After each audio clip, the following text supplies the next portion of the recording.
bring in someone now on the phone who is an expert on searches just like this.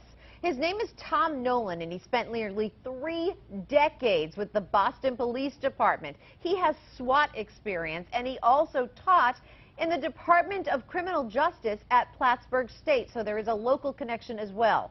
Again, Tom joining us on the phone right now. Tom Nolan, welcome. Thank you. Tom, I have to start off by saying that these inmates did have what could have amounted to a 7-hour lead, yet we're still kind of focused on the area right around the prison, within 5 miles of the prison or so. Do you think they got farther than that? I don't think so, given the initial plan, as has been reported by investigators publicly, that there was an employee of the prison who apparently intended to act as a getaway driver and decided that that might not be a good idea, and that didn't happen. So it's unclear as to whether or not these 2 inmates had a plan B. But you're right, they did have a significant lead on law enforcement and the discovery of their escape by the corrections officials. But I think that that investigators, and you've got a formidable law enforcement presence on the ground there, as has been described over and over again. You've got 500 federal, state, local correction officers on the scene who are conducting exhaustive and meticulous perimeter searches. So what investigators are also going to be looking at is our resources. What resources do these 2 individuals have available to them? And those resources could consist of something provided to them by friends, relatives, acquaintances. So I'm sure that law enforcement has got known associates of these 2 individuals under surveillance. Another avenue of resources for them could be the commission of more crimes. Are they robbing stores? Are they stealing cars? And I think, given the length of time now, we're into, I think, 6 days of this, that we would have heard about the commission of those crimes by now. And thirdly, I think, are living off the land, that kind of resources. And given the weather conditions, they're in their favor, the favor of these 2 escapees. But the terrain, as has been described in the North Country, is a challenging and daunting bit of terrain to deal with, particularly if the individuals, as we've learned, are not particularly familiar with survival strategies. So these are what law enforcement officials are looking at, in addition to conducting that physical perimeter search that has been going on now for several days.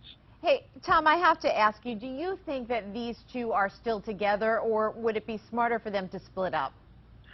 I think that's an excellent question, and one could only guess as to whether or not they thought it was most prudent to remain together and increase their chances of continuing their escape and making good their escape from the area, basically. And I don't think that has been law enforcement's focus. I think law enforcement believes that they are still, in fact, in the North Country. I've heard descriptions of travel perhaps to Vermont, that they may have taken the Grand Isle ferry over, and having taken that ferry myself many, many times, I think even in tourist season on Lake Champlain, I think walk-ons to that ferry would be conspicuous, and it would be something that people would notice. So they may have stolen a car. I think we would have heard about that by now. Someone mentioned earlier they may steal a boat or a canoe to access the lake. To cross the lake, again, right. These are all guesses. Let me ask you, do you think they could be armed at this point? Well, I heard earlier reports that, given the proliferation of firearms in the North Country, I think it's safe to assume, and I think law enforcement is always and already operating under the assumption that these 2 individuals are armed. So I think that is, and I've heard people, residents of the towns in the North Country, saying that they're arming themselves, and I'd be very surprised if there were many homes in the area that did not have firearms in them. Let me ask you, Tom, I'm sorry to cut you off, but we don't have a lot of time, and I need to ask this question. What is the likely takedown technique at this point? I think, well, we've heard reports that, we're not going to be taken alive, or the brother of one of them, stepbrother, said he'll never be taken alive. I think we are going to see that this is going to be brought to a very quick conclusion.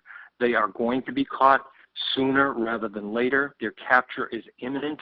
I'm surprised that they haven't been captured by now, and I would be surprised if you weren't reporting on their capture within the next 24 to 48 hours.